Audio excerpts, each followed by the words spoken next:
Salut à tous, grosse mise à jour pour Kill Bill. Cela faisait 22 ans, depuis 2004, que les fans de Quentin Tarantino espéraient pouvoir découvrir une version intégrale de Kill Bill, comportant donc des scènes inédites. Et bien ce sera chose faite dans nos salles obscures en France le 8 juillet, avec des projections fleuves de 4h35, en comptant évidemment 15 minutes d'entracte lors de cette séance. Certaines scènes seront tournées en 70 mm et l'intégralité de ce film sortira plus tard en novembre, donc en support physique, et ça c'est une autre bonne nouvelle, deux bonnes nouvelles d'un coup pour Kill Bill.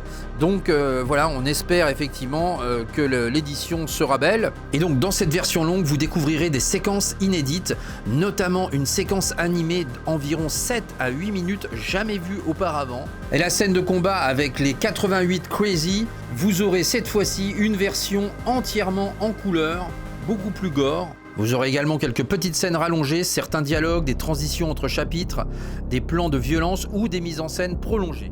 Enfin, vous aurez un petit court-métrage ajouté, The Lost Chapter, Yuki's Revenge, un segment animé autour de la sœur de Gogo. Dans cette nouvelle version, vous aurez également une narration chronologique retravaillée, la suppression des cliffhangers de fin du volume 1 et la disparition évidemment du résumé du volume 2. Vous aurez donc l'ajout d'un entracte d'une quinzaine de minutes, ce qui en fera donc un total de 4h35.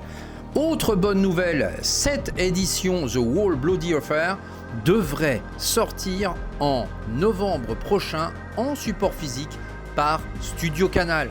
Je rappelle que le 3 juin, vous aurez des réactualisations avec les vraies versions françaises, mais en amarais. Les nouveaux steelbooks sont aussi d'actualité, mais n'ont pas encore de date confirmée avec la vraie version française. Donc là, on suivra ça de plus près pour voir effectivement si de nouveaux steelbooks intégreront la vraie VF.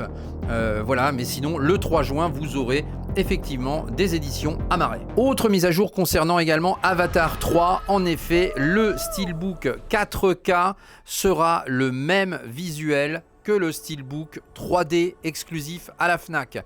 Donc ça, je trouve que c'est un petit peu dommage dans le sens où du coup vous avez deux fois le même steelbook, donc c'est un petit peu con, mais c'est comme ça, donc il va falloir s'y faire.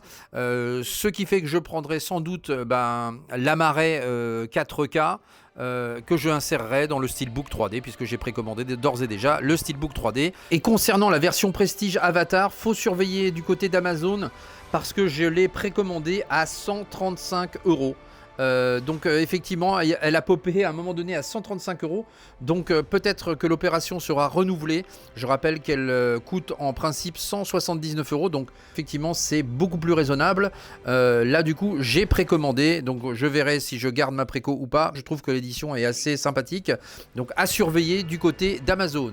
Et cette édition Prestige devrait arriver le 26 août 2026. Je vous attends donc dans les commentaires pour me dire si la version longue de Kill Bill vous intéresse, si vous allez aller la voir au cinéma et si vous la prendrez par la suite en support physique. Donc la sortie est prévue pour le mois de novembre, fin novembre, chez Studio Canal. Et on se retrouve très vite pour de nouvelles news. Ciao!